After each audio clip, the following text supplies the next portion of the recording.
Pemirsa apa kabar? Jumpa lagi dengan saya Don Bosco Slamun dalam TPS To The Point.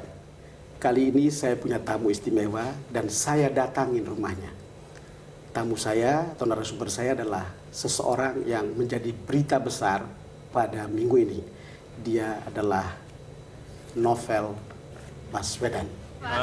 Tadi saya sudah perintahkan ke Kapolri. Ya. Pertama untuk tidak ditahan. Yang kedua, proses hukum harus dilakukan secara transparan dan adil.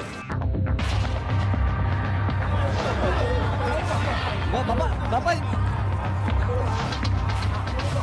Perlu waktu lebih dari 24 jam bagi polisi untuk menjalankan perintah Presiden Joko Widodo agar tidak menahan Novel Baswedan. Penahanan terhadap penyidik KPK ini ditangguhkan setelah pemimpin Polri dan KPK bertemu dan membuat kata sepakat. Sabtu malam, Novel tiba di rumahnya dan langsung menunaikan sholat Isya di masjid dekat rumahnya.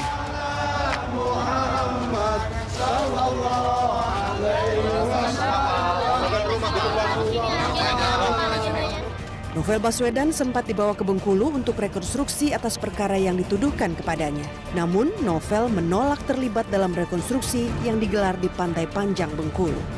Novel Baswedan dicokok karena diduga terlibat dalam penembakan terhadap tersangka pencurian sarang burung walet di Bengkulu 11 tahun lalu.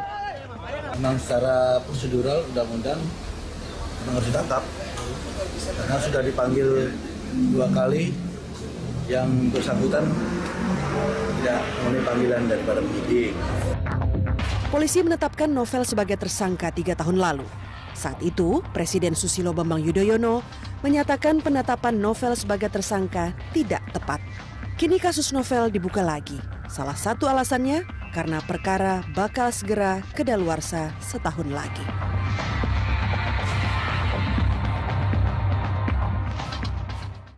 Saya datang ke rumah Anda yang dibilang katanya mewah, tetapi mewah. Saya merasa bahwa ini tidak mewah, begitu Mas? Iya. Ini rumah keberapa? Ini rumah saya dan hanya satu. Hanya satu, tidak 4 seperti yang disebutkan sama beberapa orang. Tidak, saya kira bisa dipastikan tidak. Tidak. Mas, kasus Anda ini jadi begitu heboh, lalu kemudian ketika May Day kemarin, Anda menjadi trending topic, mengalahkan topik May Day. Apa perasaan Anda ketika mengetahui yang hal seperti ini? Pada dasarnya, saya cukup berterima kasih kepada masyarakat Indonesia yang memberikan perhatian atas hal ini dengan sungguh-sungguh, dengan sangat baik.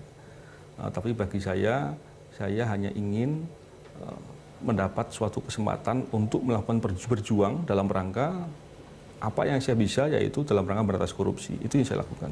Mas, Anda mestinya di kepolisian sudah harus naik pangkat lagi kemungkinannya.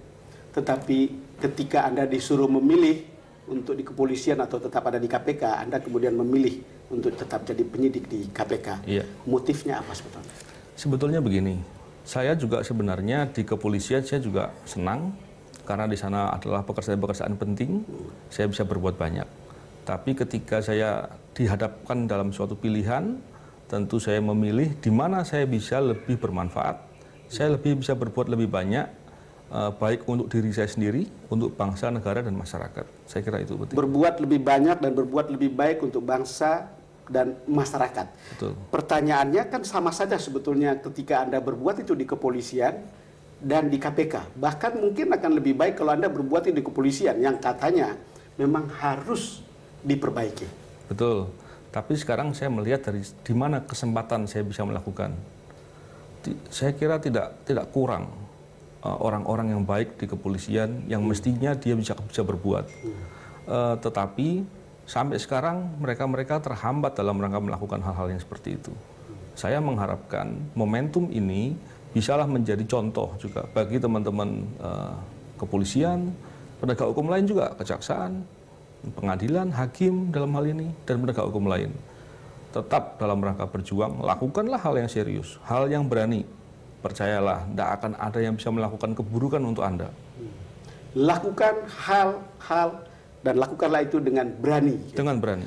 Itukah yang menjadi motivasi Anda sampai kemudian ketika kasus ini bahkan berlawanan dengan HAM, ya boleh dibilang pimpinan tertinggi Polri saat ini begitu? Saya tidak yakin saya bertentangan dengan pimpinan Polri. Saya yakin pimpinan Polri akan mempunyai perspektif yang baik. Saya yakin. Cuman kadangkala dalam rangka penyampaian kadangkala sering ditangkap oleh orang menjadi hal yang berbeda. Saya yakin, saya juga tentunya sebagai purnawirawan. Sekarang saya purnawirawan. Betul. Karena saya diberhentikan dengan hormat. Ya. Saya juga sangat berharap kepada pimpinan Polri bisa melakukan hal-hal dalam rangka kebaikan Polri. Siapa lagi yang mau berbuat kalau tidak dari Polri sendiri? Itu yang paling penting. Mas Novel, kita akan lanjutkan perbincangan kita setelah ini. Okay. Pemirsa, kita jeda sejenak dan kita akan segera kembali.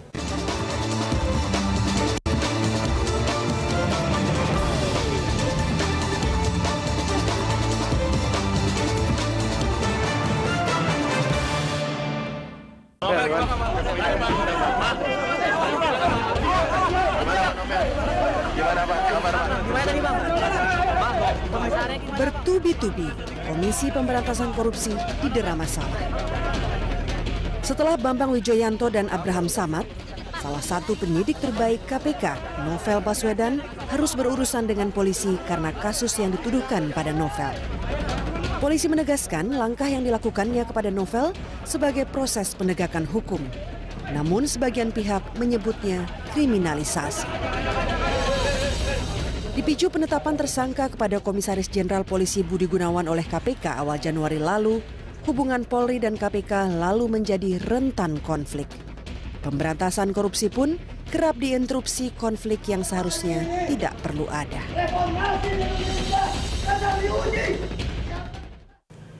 Mas Novel, mungkin dalam proses seperti itu saya bisa sebutkan misalnya, kan Anda menyebut bahwa ini adalah kriminalisasi. Iya. Kriminalisasi itu kan proses yang juga mungkin tanda kutip penistaan atau penghinaan tadi begitu. Soal kriminalisasi ini, Anda punya perasaan memang betul seperti itu? Iya, saya kira memang yang sekarang bergulir ini adalah upaya-upaya untuk mengkriminalisasi diri saya. Saya juga memandang bahwa apa yang dituduhkan saya itu berlebihan, mengada-ngada dan mencari-cari. Mengenai konteks, substansi, saya tidak ingin bicara di sini karena saya ingin itu bicara dalam forumnya yang tepat. Sehingga saya ingin menyampaikan itu. Adapun demikian, karena saya ini adalah seorang penegak hukum. Saya tahu hukum dan saya orang yang taat hukum. Proses apapun yang ingin dilakukan, saya akan hadapi. Saya nggak takut. Bukankah, ini pemikiran awam saja, dan saya sebagai jurnalis, pastilah misalnya, atau saya menduga pasti kepolisian sebagai institusi juga punya alasan sebetulnya untuk kemudian menjadikan Anda tersangka dalam kasus itu. Itu kan juga pikiran yang dari sisi pihak kepolisian. Pandangan Anda? Begini, Pak. Dalam rangka melakukan pekerjaannya, yang dalam rangka melakukan penegakan hukum, memang kalau kita mengkait-kaitkan dengan itu, nanti seolah-olah itu berjalan dengan apa adanya, seolah-olah berjalan dengan benar. Kita lihat aja contoh. Bukankah selama ini hal-hal serupa juga banyak terjadi? Betul. Beri contoh saya, yang mana yang mau ditangani? Bukankah saya memandang pola-pola pengungkapan hal ini akan bagus, tapi lakukan dengan objektif. Ketika dilakukan dengan tendensius, menyerang seseorang dan lain-lain, itu sangat buruk. Kalau memang komitmen pimpinan Polri bahwa hal seperti ini akan diungkap semuanya, itu bagus. Tapi ketika memilih-milih mana yang mau dikenakan, yang dianggap sebagai orang yang tidak nurut, saya bilang kata nurut karena menurut saya bahasa itu yang paling tepat. Itu saya kira tidak baik. Dan yang begini-begini tidak boleh diterus-teruskan. Mas, kalau Anda merasa bahwa karena tidak nurut gitu lalu kemudian dikriminalisasi, lalu motif apa yang ada di belakang langkah-langkah yang kemudian membuat Anda jadi tersangka? Saya tidak ingin berspekulasi soal itu. Saya juga sering mendengar dan tentunya secara pribadi saya bisa menilai, oh ini mestinya begini karena ini. Karena barangkali saya menangani perkara tertentu. Barangkali penanganan perkara itu mengganggu beberapa kelompok atau apapun. Tapi saya nggak ingin berspekulasi ke sana. Dugaan itu sangat kuat. Tapi sebagai penegak hukum, orang yang mengerti hukum, saya tidak ingin terjebak dalam hal-hal yang demikian. perhatian saya adalah hal demikian tidak boleh terjadi dan tidak boleh terjadi lagi ke depannya. Itu menjadi penting. Mas Novel, andai kata Anda bukan seorang penyidik KPK, apakah hal seperti ini akan terjadi? Saya pastikan tidak akan terjadi. Saya pastikan. Karena tentunya tidak ada kaitan dengan hal yang saya sampaikan tadi. Saya bisa menduga-duga, andai kata Anda tidak menjadi penyidik kasus Joko Susilo pada tahun 2010-2011, apakah ini juga akan terjadi? Sebagaimana saya sampaikan tadi, saya tidak ingin berspekulasi atas satu perkara tertentu. Nah, cuman inti dari yang perlu saya sampaikan adalah atas apa yang saya lakukan, saya tidak pernah menyesal. Saya menikmati apa yang saya lakukan sekarang dan ke depan. Ya, apapun itu, sekalipun itu diperspektifkan buruk dan masalah dan lain-lain, bagi saya menikmati hal yang baik. Bukanlah hati saya lebih bagus kalau saya sendiri yang menentukan, bukan orang lain yang menentukan. Andai kata, sekali lagi andai kata Anda bukan penyidik kasus rekening gendut yang kemudian setidak-tidaknya mengubah jalannya sejarah kepolisian gitu. Apakah ini juga akan terjadi? Saya ulangi, ya. Saya tidak ingin berspekulasi atas satu-satu perkara. Tapi perkara apapun, terkait dengan siapapun, sekuat apa orang itu dalam perspektif orang umum, saya tidak peduli. Dalam rangka penegakan hukum, saya tidak peduli dan saya tidak pernah berpikir resiko-resiko itu. Kenapa? Segala sesuatu hanya bisa terjadi apabila Allah yang menentukan. Manusia semua lemah, siapapun dia, lemah. Jadi saya kira kalaupun seumpama dia membuat sesuatu apapun kepada saya, itu adalah suatu hal yang lemah. Saya akan minta tolong saya yang paling kuat, yaitu Allah Subhanahu wa Ta'ala. Mas Novel, saya hargai pandangan Anda dan keyakinan Anda. Kenapa saya tanyakan ini? Lebih karena kasus yang menimpa Anda sebetulnya adalah kasus tahun 2004. Ya. Lalu kemudian Anda mulai diganggu-ganggu pada tahun 2012. Lalu kemudian sekarang, dan kebetulan entah faktor kebetulan koinsidensi atau bukan, itu persis terjadi ketika kasus Joko Susilo yang adalah aparat atau pejabat tinggi di kepolisian. Lalu kemudian ada kasus rekening gendut yang kemudian menyebut-nyebut nama Pak Budi Gunawan begitu. Lalu kemudian jadilah kasus ini. Kenapa saya tanya begitu? Dan kemudian Anda sudah memberikan jawaban seperti itu. Dan Anda tetap mempunyai keberanian untuk mencari dan keadilan dalam kasus seperti ini. Ya. Keadilan. Seperti apa yang Anda pikirkan tentang itu? Bukan sekedar keadilan yang saya harapkan. Saya ingin menunjukkan dalam rangka ada suatu kesewenang-wenangan, saya hanya menyampaikan pesan bahwa saya akan melawan apapun itu. Saya tidak ingin bicara hasil akhir. Apapun yang dilakukan kesewenang-wenangan terhadap diri saya akan melawan apapun itu. Intinya itu. Jadi saya tidak pernah berandai-andai atau berpikir-pikir nanti akan bagaimana. Saya nggak peduli sama itu. Yang saya pedulikan adalah ketika ada suatu kedoliman, ada suatu kesewenang-wenangan, saya akan melawan. Dan perlawanan saya harus sungguh-sungguh. Itu yang penting. Oke, Mas Novel, kita jeda lagi. Oke. Pemirsa, kami akan segera kembali.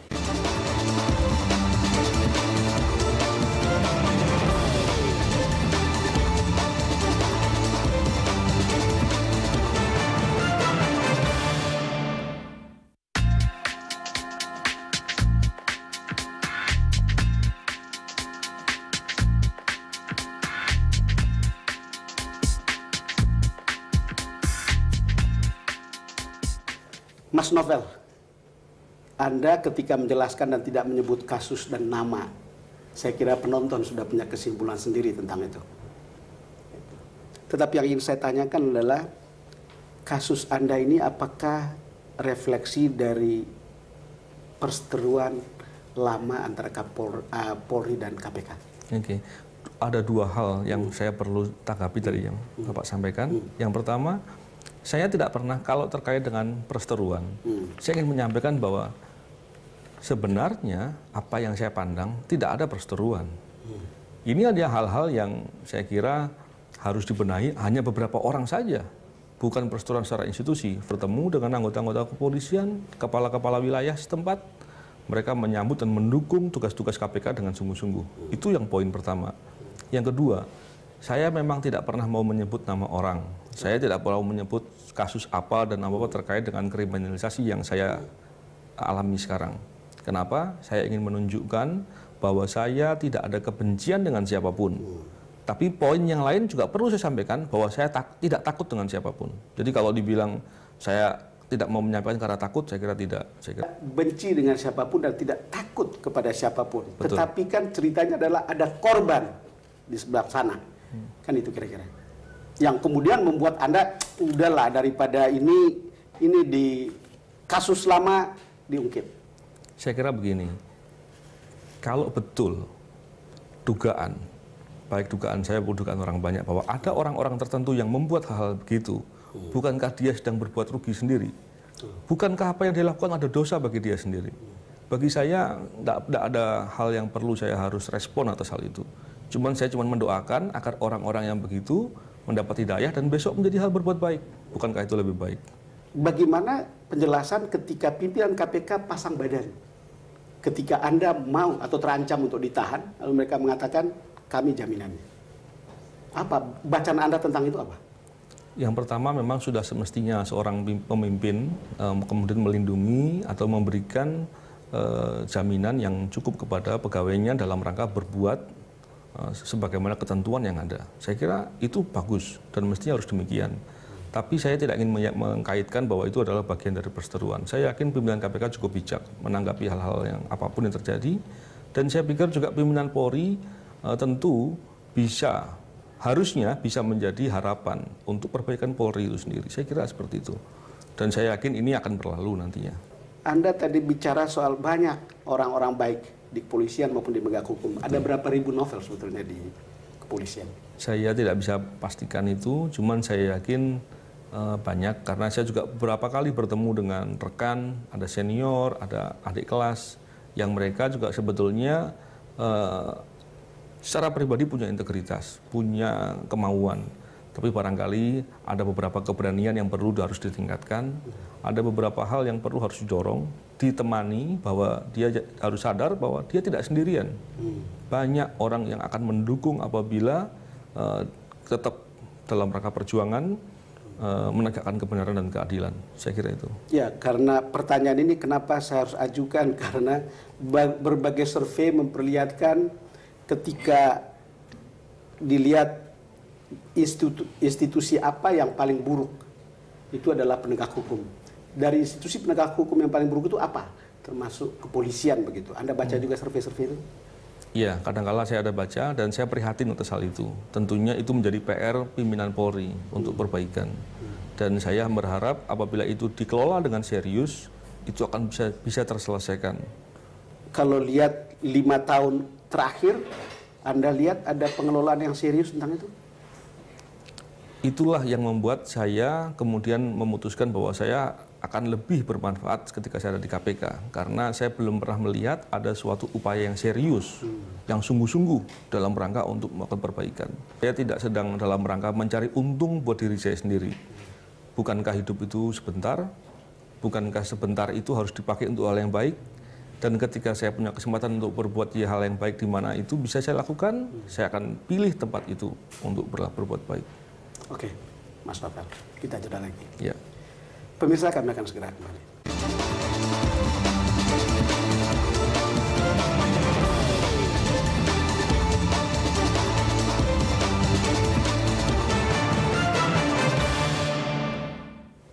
Kembali bersama Novel Baswedan dalam DBS To The Point. Mas Novel, tahun 2004 sudah lama sekali berlalu. Ya. Lalu kemudian saya tidak tahu apakah Anda masih berhubungan dengan keluarga korban atau pernah berhubungan dengan keluarga korban. Saya memang berhubungan baik dengan keluarga korban, dan saya terakhir bertemu di tahun 2005, dan saya bersimpati sama keluarga korban. Tetapi dalam hal ini saya tidak ingin membicarakan hal itu ke publik. Ya, karena salah satu keluarga korban mengatakan kami tidak mau lagi berurusan dengan polisi, kami sudah melupakan masa-masa itu. Ya. Bisa jadi, saya kira seperti itu. Kenapa saya tanyakan ini? Karena ada modus, kan polisi itu mengatakan ada laporan dari masyarakat. Jadi termasuk Anda ini karena laporan dari masyarakat, ya laporan itu berasal dari seorang lawyer. Kira-kira begitu kan ceritanya. Ini mengingatkan saya modus yang sama misalnya dengan kasus Bambang Wijoyanto, itu laporan masyarakat. Kemudian Abraham Samad juga laporan masyarakat. Pandangan Anda tentang ini? Begini, yang pertama saya kira itu mengada-ngada. Kenapa saya bilang begitu? Laporan di kepolisian, apabila pelapornya adalah masyarakat, baik lapor sendiri maupun melalui penasihat hukum, laporannya selalu dibuat laporan model B. Tapi ini adalah laporan model A. Artinya laporan ini adalah polisi sendiri yang melapor. Jadi polisi yang melapor itu bukan sebagaimana yang pernah dibilang salah satu pejabat Polri bahwa itu adalah orang tuanya korban. Saya kira bohong itu. Betul. Ada yang bilang bahwa ini saudaranya korban, saya kira bohong. Saya bisa punya bukti bahwa ini tidak demikian. Tapi ini adalah upaya untuk bukan mencari-cari, tapi mengada-ngada. Kalau mencari-cari faktanya ada, tapi ini mengada-ngada. Diada-adakan biar menjadi ada. Itu saya kira tidak bagus. Banyak laporan-laporan yang besar tidak diupayakan dengan sungguh-sungguh.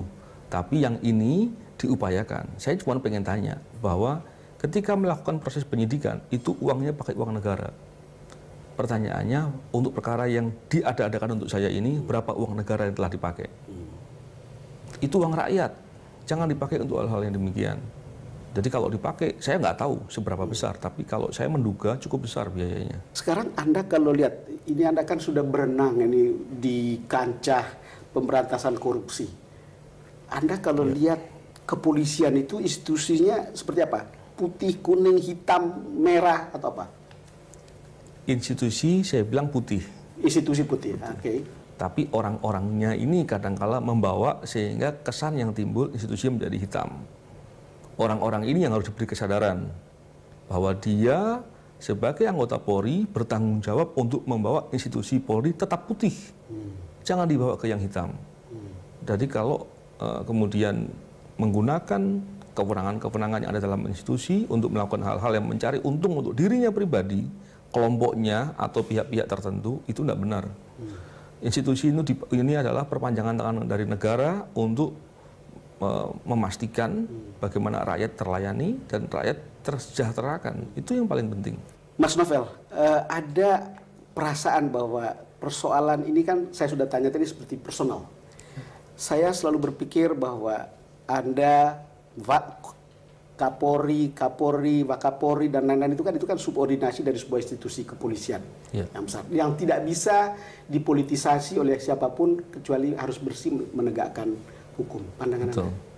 Idealnya begitu dan itu menjadi kewajiban. Yang akan bermasalah apabila anggota Polri apapun pangkatnya melakukan upaya-upaya untuk dalam rangka karir, dalam rangka apa, kemudian berbuat untuk kepentingan orang, itu yang berbahaya. Itu harus dicegah sehingga tidak sampai institusi ini menjadi buruk karena ulah-ulah oknum-oknum tertentu. Dan itu menjadi penting untuk menjadi perhatian agar tidak terjadi lagi ke depan. Mas, kenapa saya harus tanyakan ini? Karena kemudian problemnya itu kan saya baca berita ini, saya tidak melihat dengan sendirinya. Katanya ketika penggeledahan ke sini, itu kan ada sejumlah dokumen yang mungkin tidak relevan dengan perkara Anda sebetulnya. Apakah karena ada sesuatu ketakutan karena ada penyelidikan yang lain atau apa gitu yang berkaitan dengan kasus Polri? Saya tidak tahu apa motivasinya. Yang jelas saya melihat dari perspektif saya, semua dokumen yang diambil tidak ada kaitan. Semuanya diambil tidak ada kaitan. Sehingga saya pikir berlebihan sekali ketika mengambil hal itu. Tapi dalam hal ini saya juga sebagai orang yang mengerti hukum, saya persilahkan. Dan mestinya penyidik tidak melakukan hal seperti itu. Mas, saya ingin dapat dua pandangan Anda tentang korupsi di Indonesia dan apakah Anda optimis bahwa itu akan diselesaikan? Gini, kalau saya menggunakan nalar logika sendiri, rasa-rasanya hampir pesimis. Kalau menggunakan nalar Anda sendiri, hampir pesimis. Tapi kita harus yakin bahwa segala sesuatu itu harus kita lakukan. Makanya saya selalu berpikir begini, saya sering ketika melakukan sesuatu oleh senior, oleh rekan dibilang, Novel kamu jangan begitu karena kau nabrak tembok. Nah, istilah itulah yang saya selalu, udahlah kamu nggak usah ngomong begitu. Saya nggak peduli tembok atau apa, saya cuma mau berbuat. Soal ini selesai apa tidak nanti di ujungnya saya nggak pernah peduli. Tadi saya nggak pernah peduli. Kalau saya bicara hasil akhir, akan suatu saat saya akan menjadi pesimis. Suatu saat saya akan menjadi, waduh ini kok nggak bisa-bisa ya. Tapi ketika saya berbuat terus, saya nggak pernah peduli sama hasilnya, masing-masing saya lakukan dapat pahala, saya tidak pernah rugi apapun. Jadi tidak ada masalah. Hampir pesimis tapi berarti ada titik, bukan, yang membuat Anda punya ruang untuk optimis gitu. Saya ulangi, kalau saya pakai logika saya sendiri, logika saja, logika saya sebagai seorang manusia, tentunya hampir pesimis. Tapi kita harus tahu bahwa ada suatu kekuatan, yaitu Allah Subhanahu wa Ta'ala, yang mengendalikan seluruhnya. Jadi tidak boleh pesimis. Apa sekarang yang Anda rasakan ketika Anda melihat para koruptor yang sekarang masuk ke pengadilan dan sebagian masuk di BUI, di mana kemudian jeripaya Anda juga ada di situ? Dua hal yang saya mau sampaikan di sini. Yang pertama, saya mengharapkan dengan banyak dilakukan tindakan, para koruptor itu insaf dan kemudian berhenti berbuat jahat. Dengan begitu, dia juga menolong dirinya sendiri dan menolong masyarakat Indonesia. Kedua, ini menjadi PR penegak hukum keseluruhan. Yang dalam pandangan saya, koruptor Indonesia itu bersinergi. Penegak hukumnya berantem, lucu. Ini koruptor bersinergi, penegak hukumnya berantem. Nah, ini yang lucu. Tidak boleh. Mestinya penegak hukum bersinergi agar koruptornya kalah. Itu sangat tidak baik.